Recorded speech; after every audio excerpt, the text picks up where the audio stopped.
Bonjour à tous chers cinéphiles, c'est Isaac Dor, j'espère que vous allez bien parce que moi ça va nickel.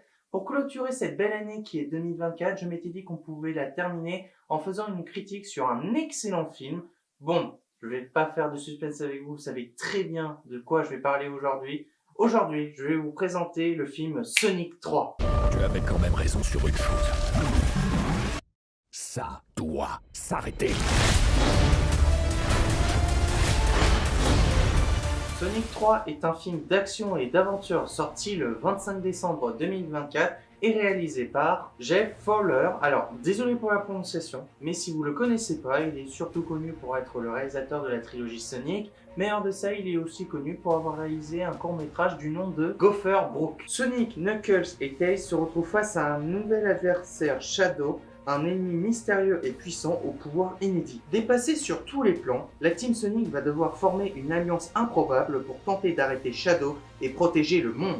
Comme beaucoup d'autres personnages que je vous ai présentés sur cette chaîne, Sonic en termes de jeux vidéo ludiques est l'un des personnages les plus appréciés de tous les temps, avec d'autres personnages comme Mario. Déjà que les deux premiers étaient des films que j'avais beaucoup appréciés sur de nombreux points de vue, que ce soit en termes de référence, en termes d'humour, ainsi qu'en termes de personnages. Donc oui, j'attendais beaucoup ce film, et surtout au moment où j'ai appris que même avant qu'il sorte en France, beaucoup de choses nous a été annoncées à son égard. Déjà qu'il y aurait un quatrième film Sonic qui est en préparation pour 2027, mais surtout aussi qu'en termes de chiffres et d'avis, il pulvérisait tous les records pour cette période de fin d'année, notamment pulvérisant les records que le film Mufasa a pu faire. Par ailleurs, j'ai fait également une critique sur le film Mufasa le Royaume. Si vous voulez la voir, elle est dans la description comme toutes les autres critiques que je peux vous faire sur cette chaîne. Mais pour revenir sur le sujet de Sonic 3, c'est un film que j'ai beaucoup aimé sur de nombreux aspects.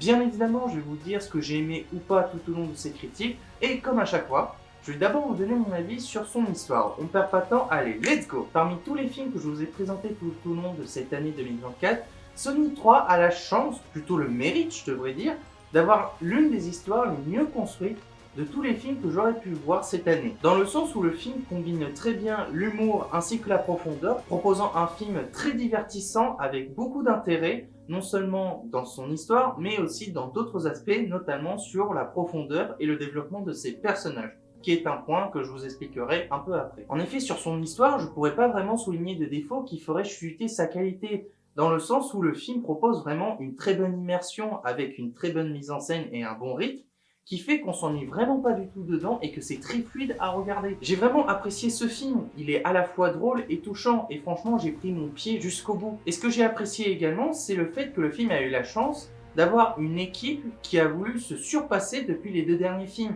notamment sur sa qualité visuelle. En effet, le film est visuellement très beau, on ressent qu'il y a eu du travail derrière, c'était important de le souligner selon moi, de plus que j'ai trouvé que ça accompagnait très bien les spectateurs dans leur immersion, que ce soit sur le décor ou encore le chara-design de certains personnages, notamment sur le design de Shadow. Depuis le deuxième film, on ressent qu'il y a eu une évolution en termes d'effets visuels, et ça se ressent notamment sur son design à lui, qui est l'un des meilleurs designs que j'ai pu voir dans l'univers Sonic. Bien sûr, les autres n'ont rien à envier, ils sont tous aussi très impressionnants visuellement, mais je tenais à souligner le design de Shadow parce que sincèrement, qu'est-ce qu'il est classe! On ressent la puissance de ce personnage, on ressent vraiment l'intérêt d'un film Sonic. La musique de ce film est signée Junkie XL. Alors, désolé pour la prononciation, mais si vous ne le connaissez pas, il s'agit d'un compositeur que je vous ai également présenté sur cette chaîne. Pour vous faire un petit rappel, je vous l'avais présenté dans ma critique de Godzilla X Kong The New Empire. D'ailleurs, si vous voulez la voir, elle est également dans la description. Mais hors de ce film, il est aussi connu pour avoir composé le premier film Godzilla X Kong.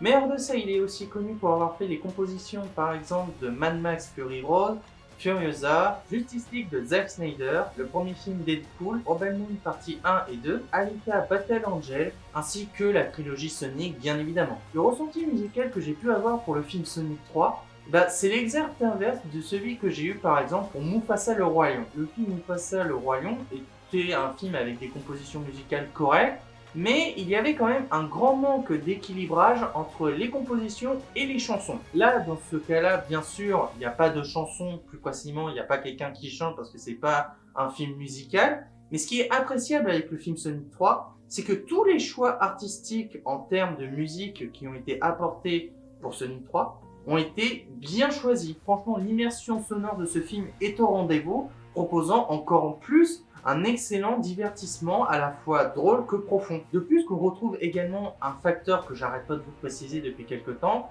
les musiques qui habillent et les musiques qui racontent.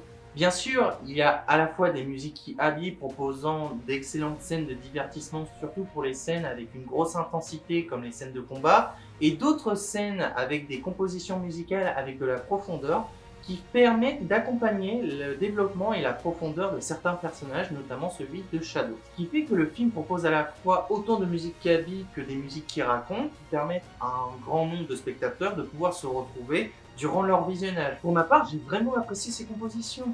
J'étais à la fois ému que diverti tout au long de ce film. Et on continue sur cette belle lancée avec les personnages. Il y a eu un excellent travail également dessus, comme tous les autres points de ce film, autant pour les personnages principaux et secondaires, et qui ont tous connu, notamment certains personnages secondaires, un bon développement et une continuité avec les deux films précédents. Je fais allusion au fait que certains ont pu se développer, ont pu gagner de la patte et de la profondeur pour qu'on continue à les suivre, mais aussi qu'ils prennent en intérêt.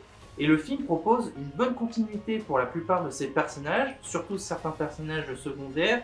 Je ne les citerai pas ici, mais ceux qui ont vu le film comprendront où je veux en venir. Personnellement, je n'ai rien à dire sur les personnages, malgré le fait que certes, il y en a vraiment certains qui sont là pour une scène, voire même deux, ce qui fait qu'ils n'ont pas vraiment d'intérêt. Mais pour le cas de la majorité des personnages, ils ont tous une importance dans le film, qui fait qu'on s'attache à eux. Mais là, je vais surtout me concentrer sur deux personnages bien précis, à savoir Shadow et Sonic. Je trouve qu'il y a vraiment une très grosse ressemblance entre Sonic et Shadow, dans le sens où vraiment, ils ont connu tous les deux des épreuves qui les ont fait grandir, mais selon les conditions qu'ils ont vécues, ils ont pris des choix qui est littéralement l'opposé de ce qu'ils sont aujourd'hui. Et quand on compare le chemin qu'ils ont dû traverser, c'est fou de se dire qu'ils se reflètent beaucoup l'un en l'autre, sachant qu'il y en a un qui a eu la chance de connaître une vie épanouie entourée de personnes qu'il aime, et de l'autre côté, un personnage qui a su connaître ce qu'est le mot famille, mais qui hélas l'a perdu. Tout comme les deux précédents, c'est un élément qui est encore plus flagrant dans celui-là. Surtout pour le personnage de Shadow. Bon, je vous précise tout de suite, pour quelqu'un qui s'y connaît pas vraiment,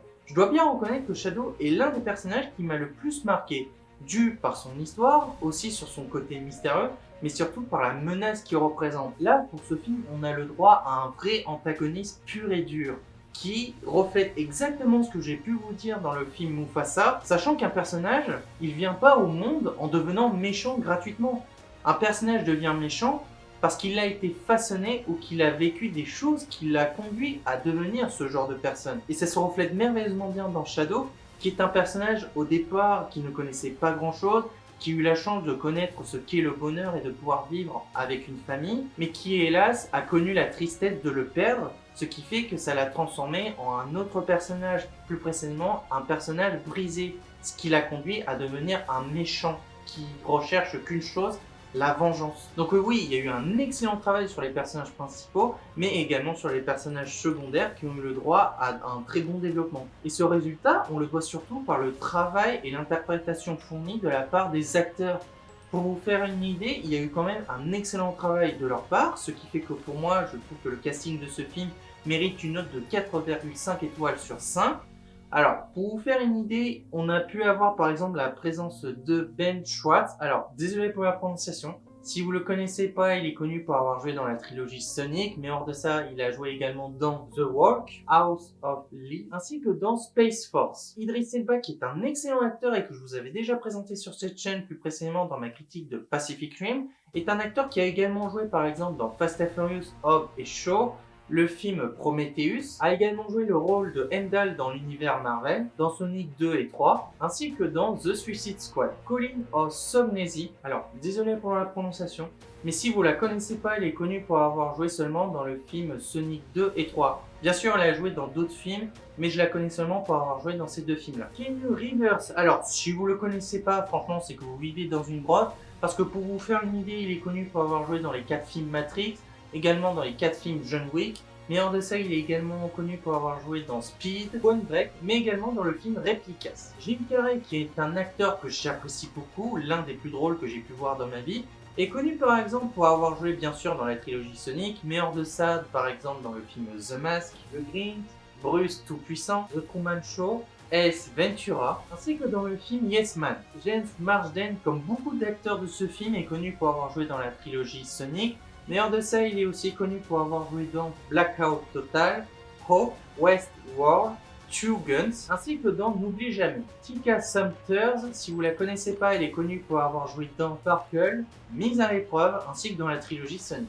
Lee Majdoub, alors si vous le connaissez pas, il est connu pour avoir joué également dans la trilogie Sonic, mais hors de ça, il est aussi connu pour avoir joué dans La montagne entre nous. Pour conclure, comme vous avez pu le deviner, j'ai beaucoup apprécié Sonic 3. C'est un film qui combine merveilleusement bien les thèmes de la comédie et du divertissement, ainsi que les thèmes de la profondeur et de la réflexion, proposant une excellente immersion à la fois visuelle et sonore, avec beaucoup d'intérêt mais également un excellent développement de personnages. Donc oui, Sonic 3 est à la fois une excellente suite mais surtout une très bonne surprise, proposant un film à la fois drôle et profond dans un divertissement et qui permet de clôturer cette année de la meilleure des façons possibles. Ce qui fait que pour moi, je trouve que Sonic 3 est un film qui mérite la note de 18 sur 20. Voilà les amis, c'est la fin de cette vidéo, j'espère que ça vous aura plu. N'hésitez pas à me dire dans les commentaires ce que vous avez pensé de cette vidéo, mais également donnez-moi des conseils de films ou de séries à faire en critique, ou d'autres conseils de vidéos si vous voulez voir autre chose un jour sur cette chaîne, voire même d'autres jeux, si vous voulez voir d'autres let's play, voire d'autres critiques sur la chaîne. Mais en attendant, je vous invite surtout à vous abonner à ma chaîne, ce sera un énorme soutien pour moi, de liker cette vidéo comme toutes les autres et de partager ma chaîne avec vos amis, avec votre famille ou avec qui vous voulez. Et je tenais à vous remercier pour cette année 2024 qui a été l'une des plus enrichissantes depuis que je fais des vidéos YouTube. Vous avez été d'un énorme soutien et je tenais à vous remercier du fond du cœur. Et je tenais à préciser que comme chaque année, j'allais vous faire un classement des meilleurs films de l'année 2024. Ça prendra un peu de temps à sortir, mais vous inquiétez pas, il y aura un classement des films de l'année 2024. Mais en tout cas, on se retrouvera très vite pour une prochaine vidéo critique, réaction ou jeu vidéo. Et sur ce, je vous dis à la prochaine et salut. Et je vous souhaite à tous une bonne année. Bye!